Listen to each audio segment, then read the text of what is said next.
In the Old Testament, believers erected altars to mark special events in their lives that honor God. The 22nd chapter of Joshua says, "Let us get ready and build an altar to be witness between us and the generations to follow that we will worship the Lord." In a similar fashion, the disciples wrote letters and kept an account of God's wonderful works and revelations to encourage, instruct, and magnify the Lord. Journaling is a modern-day version of building altars and giving God the glory for what is happening in your life. It is a way to tell your story, to challenge and teach your children, and to serve as a clear monument to God's faithfulness. Unfortunately, some view journaling as an interruption from our busy lifestyle.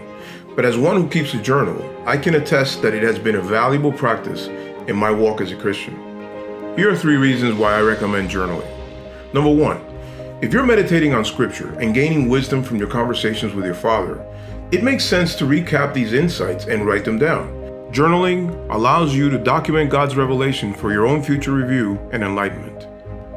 In journaling, one can remember what was mundane, funny, and the humbling, painful events of life. This day will never come again, but in your diary, it will last forever. We all need constant reminders that we don't become holy overnight. It takes time and pain. Many know of Solomon's wisdom in the book of Proverbs, but few realize how often he wrote about discouragement and defeat in Ecclesiastes.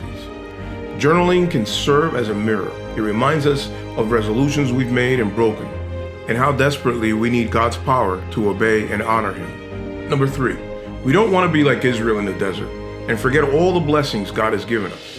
Journaling is another means of remembering what God has done and recording His grace in our lives. The words you write will leap you unto greater faithfulness. So here are a few tips to consider when journaling. Number 1, be yourself when you journal. Be completely honest in your thoughts, questions, and emotions. You don't need to hold back from God. He already knows what's in your mind and in your heart, and still loves you passionately. He doesn't care about your penmanship or grammar. Number 2, feel free to draw. Drawing can help you see emotions that are harder for you to get in touch with or communicate with words. It's the process of journaling that's most important. And lastly, you can journal with different color ink pens. For example, use a black pen to record your daily events, but use a blue pen to write where you sense God leading and whispering to you. That forces you to listen. You can also write in red ink when you're mad or frustrated, and yes, even with God. That allows you to quickly look back through your journal and see how ridiculous you were and how God showed Himself to you in the midst of your struggle. The My Leap guidebook provides unformatted space for you to record your impressions and lessons by writing or drawing in whatever color you prefer. Journaling will help your heart connect more deeply with the God who loves you far more than you realize.